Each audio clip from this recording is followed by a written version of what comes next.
Hello everyone. In this video I'm going to show you how to hide orders on Amazon.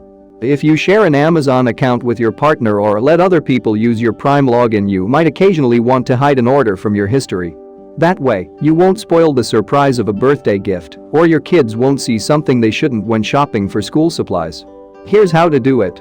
So without time wasting, let's jump into the video.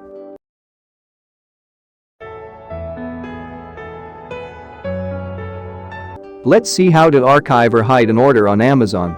First, log into Amazon and click Returns and Orders in the top right corner. This will show you a list of all the things you've ordered in the past 3 months.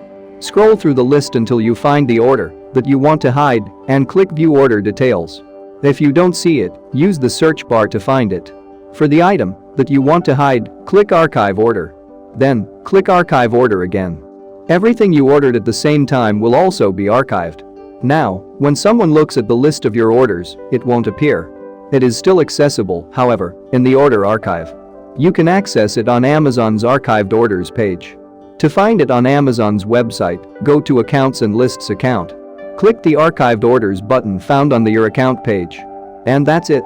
If you found this video useful, don't forget to like and subscribe our channel. See you in the next video.